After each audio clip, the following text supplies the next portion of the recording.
Gimana jadinya kalau ada yang bilang motivasi itu sampah? Nah, hari ini kita bakal bongkar habis-habisan filosofi mindset kaya yang super agresif dari seorang pengusaha kontroversial, Timothy Ronald. Semuanya kita ambil dari videonya yang viral itu. Yuk kita lihat gimana sih cara dia berpikir.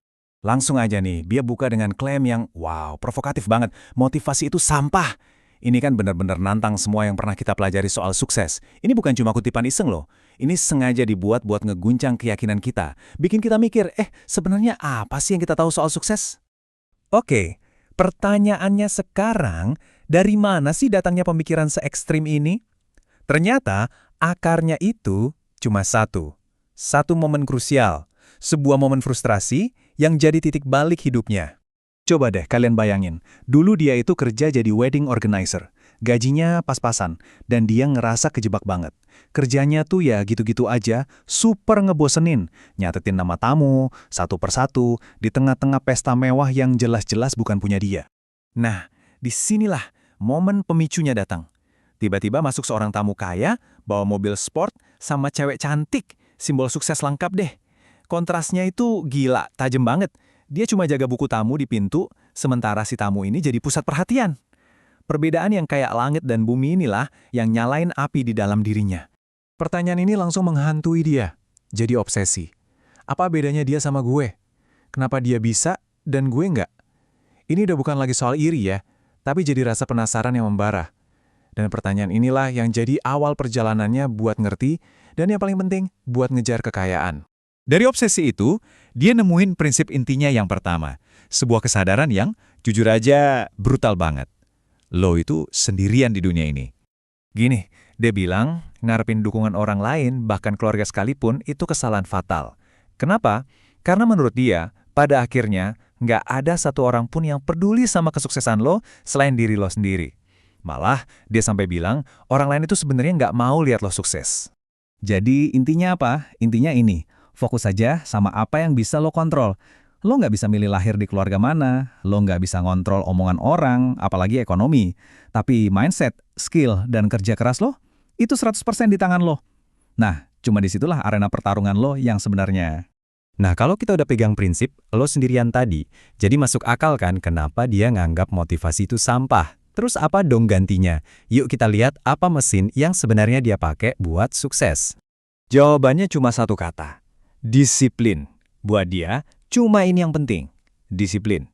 Ini adalah sistem yang tetap jalan bahkan pas motivasi lagi anjlok. Jadi, ini bukan soal perasaan lo gimana, tapi soal apa yang lo lakukan. Titik. Dan dia ngasih contoh dirinya sendiri. Dia ngaku, pas bikin video aslinya itu, dia tuh sama sekali nggak ada motivasi. Nol. Dia bilang, dia lebih milih nyantai sambil ngerokok cerutu. Tapi, ya itu, karena disiplin dan ada misi, dia paksain tetap kerja. Ini bukti nyata filosofinya lagi beraksi. Oke, mindset disiplin yang keras ini kemudian dia pakai buat ngelihat dunia. Dan menurut dia, realitanya itu pahit. Hidup itu medan perang. Dia benar-benar nolak ide, hidup itu bukan kompetisi kok, omong kosong katanya. Coba pikirin deh, sekolah itu kompetisi ranking, karir itu kompetisi buat promosi, bisnis kompetisi rebutan pangsa pasar. Semuanya itu perjuangan tanpa henti. Selalu ada yang menang dan ada yang kalah. Di setiap jengkal hidup, kita itu berkompetisi. Pandangannya soal bisnis itu jelas banget. Ini adalah zero-sum game. Artinya, kekayaan itu nggak diciptain dari nol, tapi direbut. Dia kasih contoh, restoran lo ramai dan sukses, itu artinya lo berhasil ngambil pelanggan dari restoran sebelah. Kemenangan lo adalah kekalahan mereka. Sesimpel itu.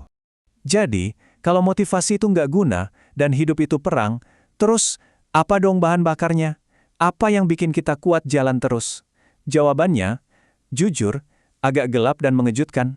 Dia percaya emosi negatif kayak kemarahan dan rasa nggak puas itu justru bahan bakar yang paling kuat. Jauh lebih kuat dan nggak ada habisnya dibanding motivasi.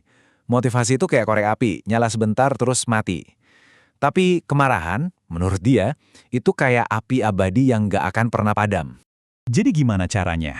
Daripada perasaan-perasaan negatif itu ngancurin lo dari dalam, dia ngajarin buat menyalurkannya. Ubah itu jadi dorongan obsesif buat sukses. Lihat orang tua lo susah, marah. Diremehin orang lain, marah. Ngerasa diri sendiri malas dan gak becus, marah. Lihat orang lain dapat apa yang lo mau, marah. Intinya, ubah rasa sakit jadi tenaga. Oke, semua prinsip tadi, disiplin, kompetisi, kemarahan, semuanya dikunci dengan satu argumen terakhir. Argumen yang paling kuat dan paling mendesak. Dia bilang ada yang namanya jam biologis buat performa puncak kita. Cuma ada jendela waktu sekitar 10-20 tahun.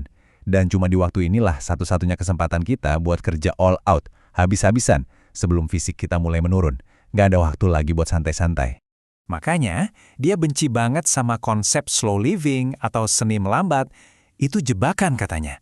Dia ngasih analogi yang keren banget. Fase membangun kekayaan itu kayak pesawat yang mau take off. Lo butuh tenaga penuh, gaspol, buat bisa terbang. Kalau lo melambat di tengah jalan, ya lo jatuh dan hancur. Gak ada pilihan lain. Dan di akhir, dia ngasih plot twist buat semua ini. Dia bilang, kekayaan emang gak dibawa mati. Tapi, pertanyaannya bukan itu. Pertanyaannya adalah, berapa banyak hidup orang lain yang bisa lo ubah sebelum lo mati? Jadi, ternyata tujuannya bukan soal kepuasan pribadi, tapi soal jadi alat buat ngasih dampak sebesar-besarnya. Dan ini ninggalin kita sama satu pertanyaan yang dalam banget. Sebenarnya buat apa sih kita berjuang sekeras ini?